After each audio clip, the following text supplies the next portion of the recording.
My name is Rachel Hayes. And I never thought I would come so close to the edge of life and death. But one fateful day, I did. I truly experienced a near-death moment that forever changed my life.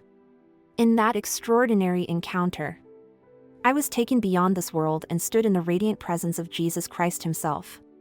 His gaze pierced my soul with love. But his words carried a grave warning: you must tell them. This is the end of days. Time is running out. What I witnessed was more than just a vision.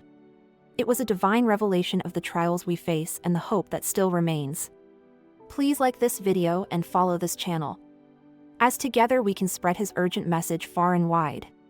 What I am about to share may forever change the way you see the times we are living in. It was an ordinary evening, or so I thought. I was walking home from a small gathering at a friend's house. The cool night air brushing against my skin. The streets were quiet, almost eerily so, and the faint sound of my footsteps was the only thing accompanying me. I remember clutching my coat tighter around me, feeling an unexpected chill run down my spine. Then, it happened. Out of nowhere, a shadow lunged at me. Before I could react, I was pushed hard against the wall of an alley. The figure's face was obscured, but I felt the force of their grip as they yanked at my belongings. Panic surged through me. I struggled, trying to scream, but no sound came out. My chest tightened as fear consumed me. And then there was a sharp blow to my head. Everything went dark. When I opened my eyes, or rather, when I became aware, I wasn't in the alley anymore. I could see my body lying there, motionless, as if I were watching someone else's tragedy unfold. The attacker was gone, but I could see people gathering, their frantic voices calling for help. Someone shook me, pleading with me to wake up, but I couldn't respond. I realized, with a strange mixture of fear and awe, that I was no longer in my body. I felt weightless, like a feather caught in a gentle breeze, drifting higher and higher. The world around me began to fade, and the darkness that had consumed me after the attack started to give way to a warm, radiant glow. It was unlike anything I had ever seen before. This light was alive. It wasn't just illuminating, it was embracing, surrounding me with a peace I couldn't put into words. I floated toward it, drawn like a moth to a flame. And with every moment, I felt a deep sense of calm washing over me. The pain, the fear, the confusion, all of it melted away. It was as if this light knew me, understood every part of who I was, yet loved me unconditionally. Then, from the center of the light, a figure emerged. I knew immediately who it was. It was Jesus. Have you ever imagined standing face to face with Jesus? What would you ask him if you had just one moment in his presence? And at that time, he stood before me, his presence radiating both majesty and gentleness. His eyes, filled with love and understanding, met mine. And in that moment, I felt completely seen. Every doubt, every fear, every hidden part of my soul was laid bare before him. And yet, all I felt was acceptance. "Rachel," he said, his voice soft but commanding, "do not be afraid." "I don't understand," I managed to say, my voice trembling. Am I dead?" "You are not dead," he replied. "But you have been brought here for a reason." I wanted to ask more, to understand why this was happening, but the words seemed to fail me. Instead, I simply listened as he extended his hand toward me. "Come," he said. "There is something you must see."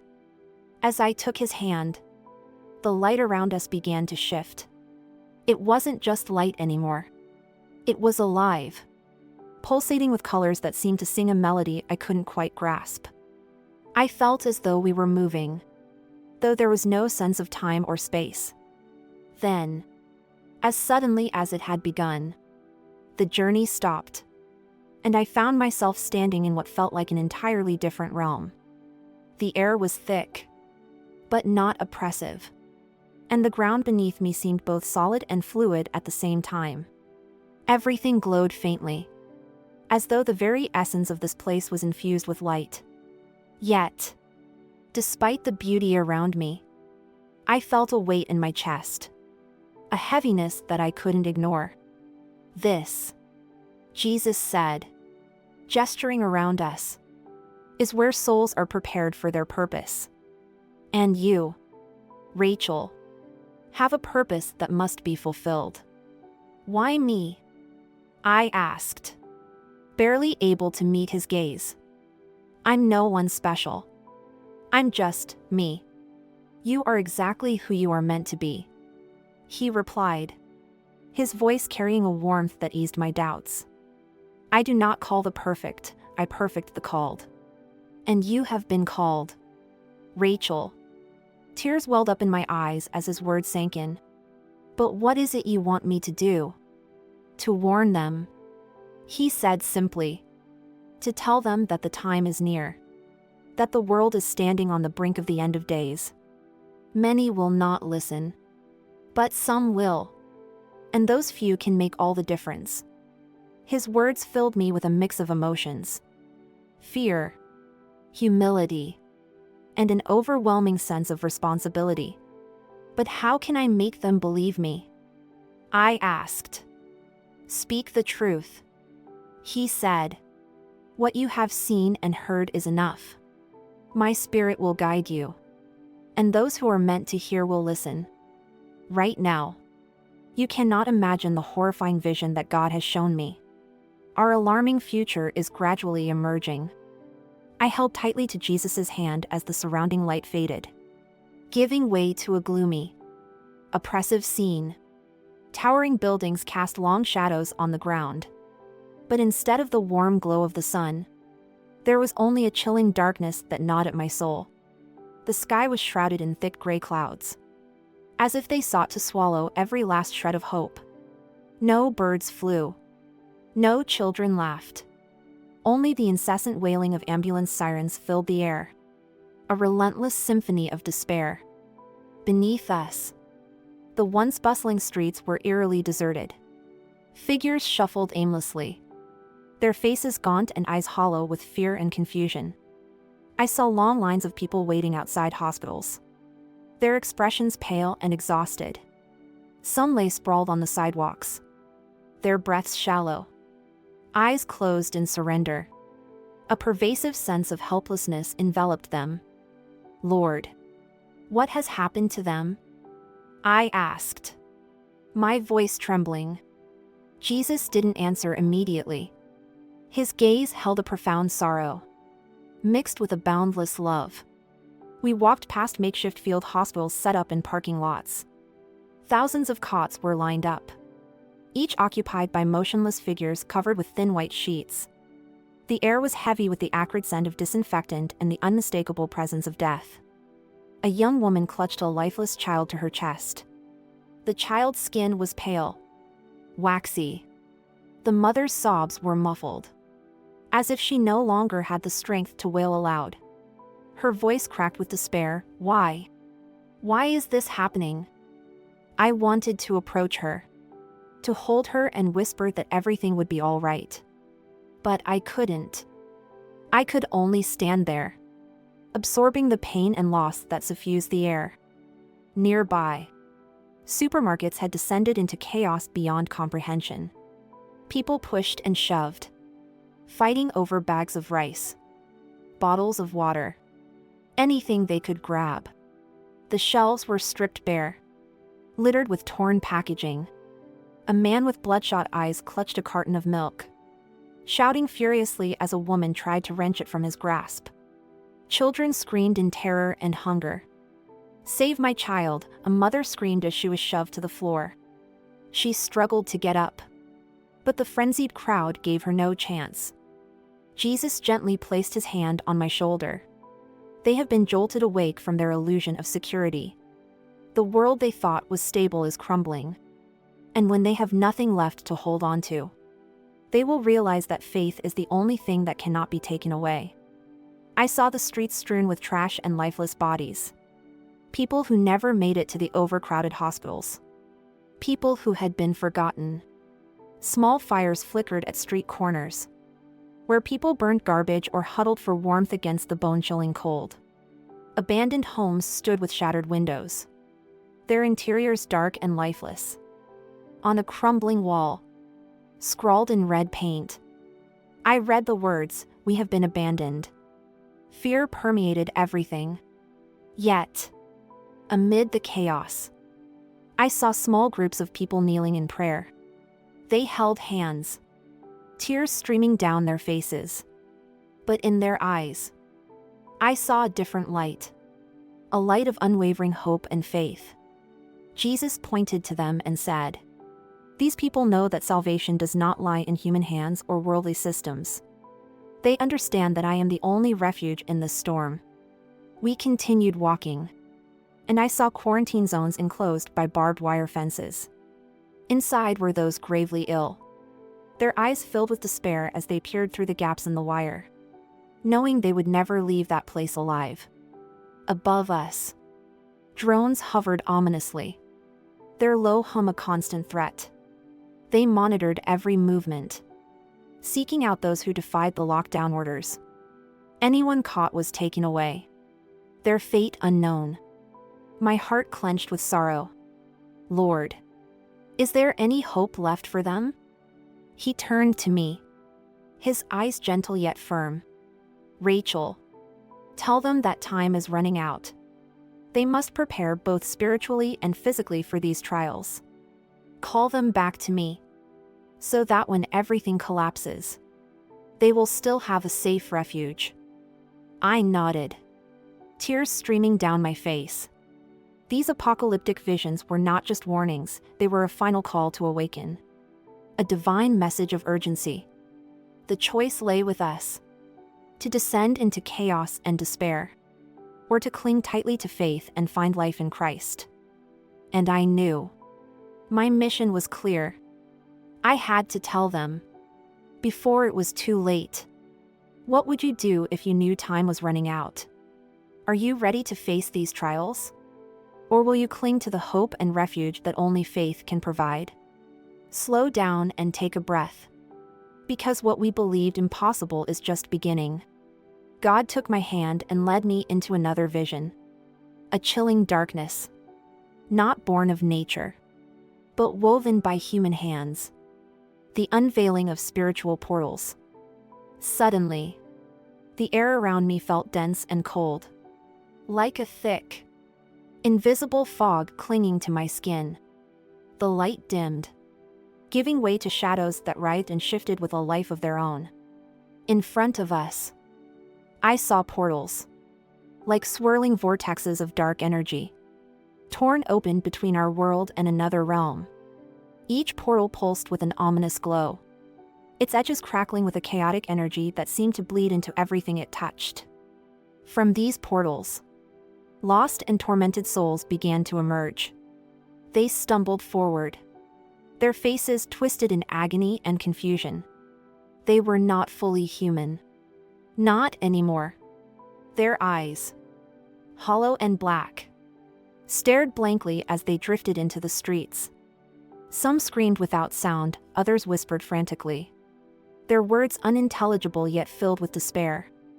I watched in horror as these spirits moved among the living.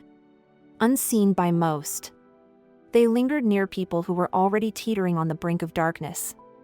Those consumed by anger, addiction, or despair.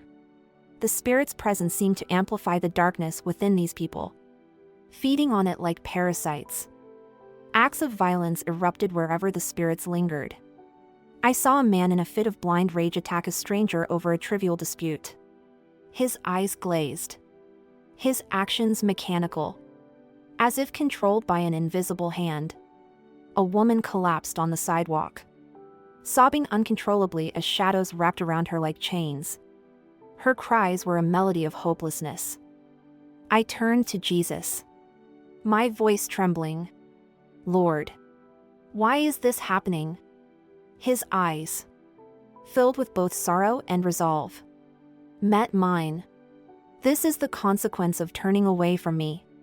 When hearts reject my light, they create cracks in the fabric of protection, allowing darkness to seep through. The scene shifted. Buildings began to decay before my eyes, their walls covered in a creeping, black mold that pulsed like a living organism. Streets once filled with life now seemed haunted, the air vibrating with a chilling hum. The boundaries between the physical world and the spiritual realm blurred until it was impossible to tell where one ended and the other began. Above us, the sky churned with unnatural fury. Spiraling bolts of lightning cracked through the heavens. But instead of illuminating the darkness, they seemed to tear open gashes in the sky. From these gashes, tendrils of darkness unfurled, spreading across the land like poisonous ink in water. I gasped as I saw entities slip through the tears. They were shadows given form. Twisted, grotesque shapes with eyes like smoldering embers. They moved swiftly, whispering to the hearts of men and women, sowing seeds of fear, doubt, and hatred. Their whispers were like a sinister melody, soft and persuasive. You are alone. There is no hope. Give in to your rage. Trust no one. I saw people's expressions change as the whispers took root. Some became paranoid, their eyes darting wildly. Others lashed out, consumed by sudden, inexplicable hatred. Entire communities began to unravel.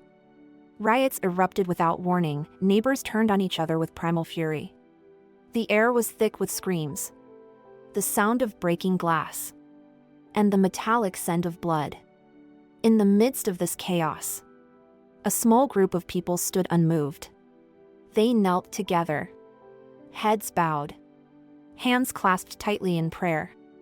A soft glow surrounded them, faint, yet unmistakable. The entities of darkness recoiled from this light, unable to penetrate it. Jesus pointed to them and said, "Those who keep their faith will be shielded. My light is their fortress. Though the darkness roars, it cannot touch them." My heart ached as I realized the truth of his words. The world was unraveling because so many had chosen to walk away from God's light. In their pursuit of self-reliance, progress, and fleeting pleasures, they had unknowingly opened doors to a darkness they could not control. A sudden chill swept through me as I felt the presence of one of these dark entities. It drifted close, its form a swirling mass of shadows. It whispered in my ear, its voice a serpentine hiss. "You're powerless. Your faith is meaningless." For a moment, fear gripped me. But then, a warmth radiated from my hand where Jesus held it. His light surged through me, and the entity recoiled, screeching in pain before dissolving into mist. "Lord," I whispered, "what can we do to stop this?" Jesus' voice was steady.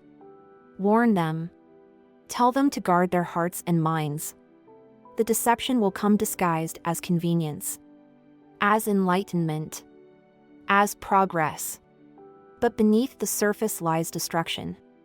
Only those rooted in my word, those who walk in discernment, will see through the lies." He paused, looking at me with a fierce love. "The enemy is subtle. He whispers through technology, through media, through the very air they breathe. He convinces them that truth is relative, that my word is outdated. But my truth never changes. Those who hold fast to it will see the traps for what they are." I watched as more portals opened, each one releasing a new wave of despair and chaos. Yet, for every person who succumbed, there were those who stood firm, their eyes lifted to the heavens, their lips moving in silent prayer. Beacons of light in an ocean of darkness. Jesus spoke once more. Tell them to choose now. The battle is not coming. It is here. And their choices will determine whether they stand in light or fall into darkness. Tears streamed down my face as the vision faded. But the weight of what I had seen remained. The cogs of chaos had been set in motion. But hope was not lost. Faith, unwavering and steadfast, was the key, and those who clung to it would not only survive, they would shine. In the face of such darkness, will you choose to stand firm in God's light? What are you doing today to guard your heart and keep your faith unshakable? Hope and preparation in the final hour. The darkness still swirled around me, dense and suffocating. Yet, as I walked forward with Jesus, a soft, radiant glow began to pierce the shadows. In the midst of the bleakness, I saw them, small communities, gathered like islands of light in an ocean of despair. They were ordinary people, yet they shone with a supernatural brilliance. Their faces, though marked by hardship, were illuminated by a peace that defied understanding. These groups knelt together in prayer, their hands clasped tightly, voices rising in quiet, unwavering faith. Their words weren't desperate pleas, they were declarations of trust. A warmth spread through me as I heard them pray not only for themselves but for the broken world around them. Lord, sustain us. Lord, guide us. Lord, protect us. Jesus gestured to these small communities, his eyes filled with tenderness. These are my faithful ones. Here, my light dwells. In their unity, in their faith, I am with them. I felt the light around us begin to change again, growing brighter and warmer. It was as though it were wrapping itself around me, preparing me for what was to come. Jesus looked at me one last time, his eyes filled with love and urgency. You must return now, Rachel, he said. There is much work to be done. Remember, I am with you always. Before I could respond, the light consumed me entirely, and I felt myself being pulled back through the weightlessness, back through the darkness, and finally back into my broken body. When I awoke, the pain was immediate, but so was the memory of what I had experienced.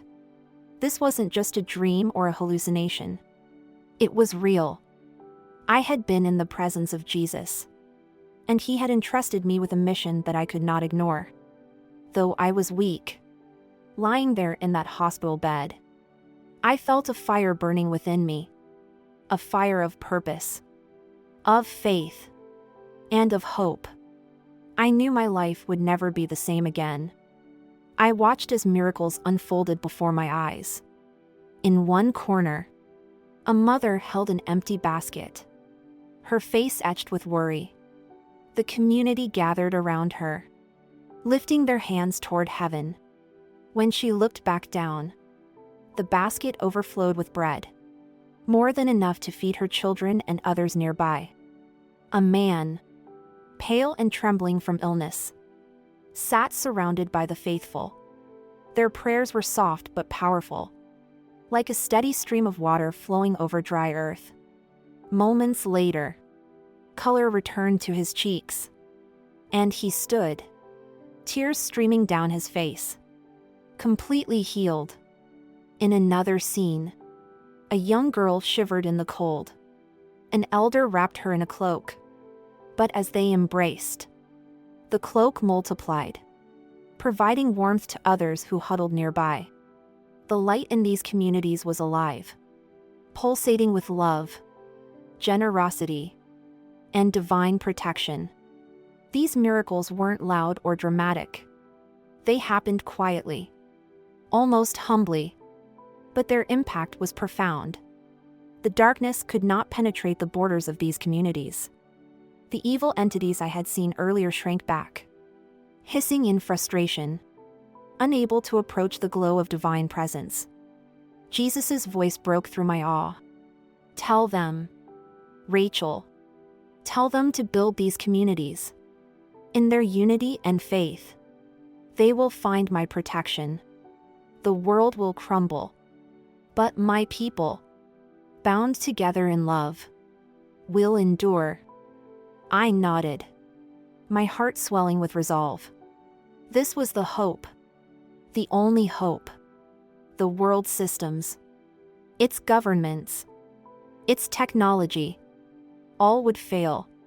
But these pockets of faith, these communities of believers who trusted in God and in each other, would be the lifeboats in the storm. Suddenly, the vision began to shift. The radiant glow of these communities flickered and blurred. The cold darkness crept closer.